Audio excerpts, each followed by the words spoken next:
기도하심으로 새벽 예배를 시작하겠습니다. 하나님 감사합니다. 오늘도 우리에게 귀한 새날을 허락하시고 예배할 수 있는 은혜 주심에 감사합니다. 오늘 이 하루도 주와 동행하는 하루가 되게 하시며 주님을 기쁘시게 하는 하루 되도록 인도하여 주옵소서. 우리 인생의 모든 문제들 또 무거운 짐들은 온전히 주께 맡기게 하시고 주님이 우리를 위해서 일하시고 싸우시는 그 세미한 손길을 누리는 하루가 되게 하여 주옵소서. 여호와 이레의 하나님께서 우리를 위해서 준비하시고 또 임마누엘 하나님께서 우리와 친히 동행하시고 보호하시고 구원하심을 누리는 하루가 되게 해 주옵소서. 예수님의 이름으로 기도합니다. 아멘. 찬송가 88장 드리겠습니다.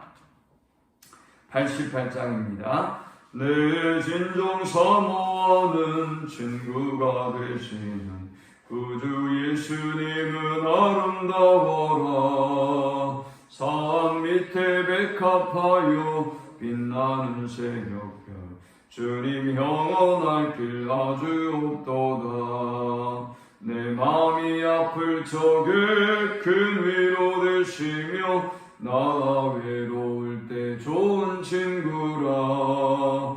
주는 저 산 밑에 백합 빛나는 새벽별 이 땅 위에 비길 것이 없도다. 내 맘의 모든 염려 이 세상 고락도 주님 항상 같이 하여 주시고 시험을 당할 때에 악마에게 요를 즉시 물리치사 나를 지키네. 온 세상 날 버려도 주 예수 안 버려 끝까지 나를 돌아보시니. 주는 저 산 밑에 백합 빛나는 새벽별 이 땅 위에 비길 것이 없도다. 내 마음을 다하여서 주님을 따르며 길이 나를 사랑하리니. 물불이 두렵지 않고 장검도가 없네. 주는 높은 산성 내 방 계시라. 내 영혼 먹이시는 그 은혜 누리고 나 친히 주를 뵙기 원하네.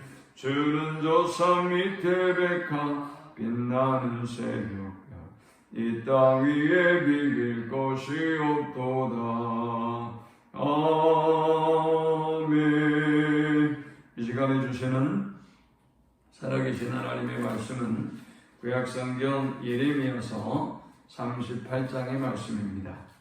예레미야 38장 1절부터 13절까지의 말씀 우리 한 목소리로 합독합니다.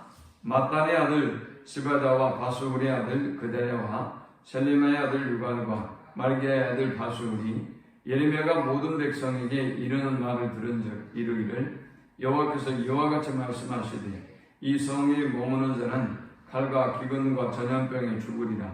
그러나 갈대인에게 항복하는 자는 살리니 그는 노량물을 거둠같이 자기의 목숨을 건지리라. 여호와께서 이와 같이 말씀하십니다. 이 성이 반드시 바벨론의 왕의 군대의 손에 넘어가리니 그가 차지하리라 하셨다 하는지라. 이에 그 고관들과 함께 아뢰되 이 사람이 백성의 평안을 구하지 아니하고 재난을 구하오니 청하건대 이 사람을 죽이소서. 그가 이같이 말하여 이 성이 남은 군사의 손과 모든 백성의 손을 약하게 하나이다. 시드기야 왕이 이르되 보라 그가 너희 손안에 있느니라. 왕은 조금도 너희를 거스릴 수 없느니라 하는지라. 그들이 예레미야를 끌어다가 감옥들에 있는 왕의 아들 말기야의 구덩이에 던져놓을 때에 예레미야를 줄로 달아내렸는데 그 구덩이에는 물이 없고 진창뿐이므로 예레미야가 진창 속에 빠졌더라. 왕국 내시 구수인 에벤멜렉이 그들이 예레미야를 구덩이에 던져놓았음을 들으니라. 그때 왕이 베냐민 문에 앉았더니 에벤멜렉이 왕궁에서 나와 왕께 아뢰어 이르되 내 주 왕이여 저 사람들이 선지자 예레미야에게 행한 모든 일은 악한 일이다. 성중에 떡이 떨어졌거늘 그들이 그를 구덩이에 던져 넣었으니 그가 거기에서 굶어 죽으리라 하니 왕이 구수 사람 에벤멜렉에게 명령하여 이르되 너는 여기서 30명을 데리고 가서 선지자 예레미야가 죽기 전에 그를 구덩이에서 끌어내라. 에벤멜렉이 사람들을 데리고 왕궁 곳간 밑방에 들어가서 거기서 헝겊과 낡은 옷을 가져다가 그것을 구덩이 있는 예레미야에게 밧줄로 내리며 구수인 에벤멜렉이 예레미야에게 이르되 당신은 이 헝겊과 낡은 옷을 당신의 겨드랑이에 떼고 줄을 그 아래에 대시오. 예레미야가 그대로 하며 그들이 줄로 예레미야를 구덩이에서 끌어낸지라. 예레미야가 수리될 뜰에 머무니라. 아멘. 사실 이제 역사의 결과를 보고 그리고 성경의 성취의 결과를 보니까 우리가 예레미야를 참된 선지자다라고 우리가 이야기하고 그가 쓴 이 예레미야서를 우리가 사랑하지만 그런데 우리가 당시에 사는 사람이고 그리고 아직 역사의 과정 속에 우리가 그 역사의 흐름 속에 있다고 한다면 아마 우리가 이 예레미야를 믿는다고 하는 것은 그렇게 간단하고 쉬운 문제가 아니었을 것입니다. 몇 가지 이제 우리가 사건들을 쭉 정리해 보면 예레미야는 원래부터 어떤 메시지를 전했어요? 우리가 바벨론이 멸망할 겁니다. 그리고 이제 우리가 회개해야만 합니다. 그리고 이제 예루살렘은 완전히 사라지게 될 것입니다. 그러므로 얼른 우리가 항복해야 됩니다. 라는 거였어요. 야, 이런 예언을 듣고 있는 백성이 예레미야를 사랑할 리가 없죠.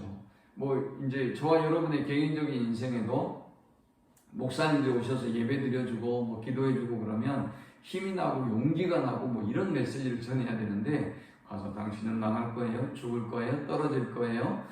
이런 메시지를 전하면 누가 좋아하겠어요? 그러나 그것뿐만이 아닙니다. 이 예레미야가 멸망을 예언할 뿐만이 아니라 또 항복을 예언했던 것뿐만이 아니라 이 사람이 어떻게 합니까? 바벨론이 예루살렘을 완전히 포위했을 때 이 사람이 하는 일은 땅을 샀어요. 자기는 감옥에 있었지 않습니까? 감옥에 있으면서 땅을 샀단 말이죠. 그러니 예언과 삶이 상충되는 거죠. 아니 지금 나라가 완전히 없어지고 망할 건데 땅을 샀다? 이게 도대체 뭔 말이냐 말이죠. 너는 야 우리한테 그 종말에 대한 얘기를 하고 멸망에 대한 얘기를 하면서 너는 땅을 사겠구나? 라고 할 겁니다. 그리고 지금 37장의 상황은 뭐였는가 하면 이제 바벨론의 군사들이 완전히 예루살렘 성을 포위하고 있고요. 그리고 예레미야는 감옥에 갇혀 있고요. 그리고 시드기야라고 하는 왕이 애굽의 도움을 요청합니다. 우리를 좀 도와주라. 그래서 애굽이 지금 원정을 오고 있어요. 그런데 이 상황에서 시드기야는 자꾸 예레미야에게 예언하라고 그러죠. 다른 예언, 다른 하나님의 말씀을 주신 거 없어? 라고 거듭거듭 물었습니다. 그런데 예레미야는 어떻게 합니까? 멸망과 심판에 대한 예언만 계속했어요. 자, 이 상황에 바벨론이 일시적으로 애굽이 이제 그 예루살렘으로 진군하니까 일시적으로 퇴각을 하죠. 그런데 이때 또 문제가 생겼어요. 예레미야가 자기도 예루살렘 성을 빠져나가려고 했던 것입니다. 이 예전에 살았던 땅을 가보려고 했던 것으로 추정하는데 그래서 이 예레미야가 체포가 되고 말았어요. 그리고 지금 감옥에 갇히게 되었던 것입니다. 그런 예레미야가 다시 모든 백성에게 그리고 왕에게 예언하기 시작했어요. 그 예언이 바로 2절과 3절의 말씀이에요. 우리는 항복해야 됩니다. 우리는 완전히 처참한 심판을 받게 될 것입니다. 라고 예언했어요. 근데 지금 상황이 뭐라 그랬죠? 바벨론이 도망간 상황이란 말이죠. 애국 군대가 지금 진군하고 있고 바벨론이 도망했으니까 지금 유대 민족은 완전히 축제를 벌여야 될 상황이에요. 그리고 이제 승리한 거예요. 애국이 왔으니까 전쟁도 끝난 거죠. 보이는 팩트만 본다면 상황이 이러했다는 거예요. 그러나 문제는 뭡니까? 인간이 보는 거는 눈에 보이는 팩트만 보고 있지만 그러나 하나님이 보시는 것은 다른 것이죠. 예레미야에게 하나님께서 보게 하시고 예언하게 하신 내용은 보이지 않는 영역, 소위 인간이 말하는 팩트라고 하는 영역을 뛰어넘는 영역이었던 것입니다. 이제 이렇게 예언을 하니까 발끈합니다. 고관들이 발끈해서 저 사람을 죽여야 됩니다 라고 외칩니다. 그리고 이 사람을 웅덩이에 던져버리죠. 자, 저는 이 말씀을 통해서 우리가 이 시대에 하나님의 말씀을 담당하는 자로, 하나님의 일꾼으로 우리가 어떻게 살아야 되는지, 어떤 자세로 말씀을 전해야 되는지를 좀 살펴보고 말씀을 맺으려고 합니다. 먼저 첫 번째 우리가 살펴볼 인물은 예레미야죠. 1절에서 3절에 보니까 어떤 요구와 어떤 위협에도 불구하고 진리의 말씀을 선포한 사람이에요. 그래서 우리가 지금 예레미야를 존경하죠. 그러나 여러분이 그 시대의 예레미야였다면, 제가 그 시대의 예레미야였다고 한다면 이건 쉽지 않은 일이에요. 모두가 원하는 메시지를 전하면 사랑받고 존경받고 교회도 부흥할지 모르겠는데, 그러나 예레미야는 그렇게 할 수가 없었던 거죠. 오늘 우리가 어떤 상황에서 어떤 조건이든 어떤 사람에게든 진리의 말씀을 온전히 선포하는 그런 성도들이 다 되시기를 축원합니다. 두 번째 우리가 오늘 본문을 통해서 만나는 사람들은 말씀에 대적하는 유대인이에요. 4절과 6절에 보니까 이 고관들이 왕에게 얘기하죠. 이 사람은 평안을 구하지 않습니다. 우리를 축복하지 않습니다. 이 사람은 재난을 구합니다. 이 사람은 우리가 잘못됐으면 좋겠다고 생각하는 사람 같습니다 라고 이야기하고 있습니다. 그리고 뭐라고 얘기합니까? 이 사람을 죽이십시오 라고 왕에게 요청합니다. 이 사람은 성의 군사들의 손과 모든 백성의 손을 힘이 빠지게 약하게 만드는 사람입니다. 저 악한 사람을 죽여야 됩니다 라고 요청하니까 왕이 이제 그대로 그들의 요구를 받아들입니다. 당신들이 그렇게 생각하면 제가 어떻게 하겠습니까? 라고 해서 그를 구덩이에 던져버렸어요. 그런데 참 놀랍게도 이제 우리는 세 번째 사람을 만나게 되는데요. 이 말씀에 대적하는 유대인과는 다르게 말씀을 수납하고 순종하는 이방인 구스인 에벤멜렉을 봅니다.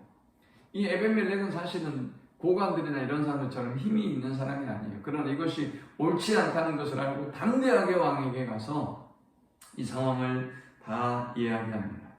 그리고 드디어 이 에벤멜렉이라고 하는 사람을 통해서 예레미야는 구원을 받게 되었습니다. 우리가 기억해야 할 사실은 우리가 전혀 상상하지 않지만 하나님께서는 이렇게 들을 귀가 있는 자들을 준비하시고 하나님의 말씀에 긍정적으로 반응하는 사람들을 항상 준비하고 계신다는 사실입니다. 그리고 또 하나님이 우리를 어떤 위경과 어려움 가운데서 보호해 주시고 함께 하신다는 사실을 우리는 결코 잊지 말아야 할 것입니다. 말씀을 맺습니다. 우리가 말씀대로 순종하는 것 힘든 일입니다. 또 이 시대에 하나님의 말씀대로 선포하는 것도 정말 더 힘든 일입니다. 그냥 침묵하며 살아가는 것이 훨씬 우리에게 유익이 될지 모릅니다. 그러나 하나님은 예레미야처럼 우리에게 주신 말씀을 있는 그대로 선포할 것을 말씀하셨고요. 물론 그렇게 되면 반응은 여러 가지로 나타납니다. 대적하는 사람도 있고요. 그러나 그 하나님의 말씀에 순종하고 귀 기울이고 말씀대로 살려고 하는 사람이 있고요.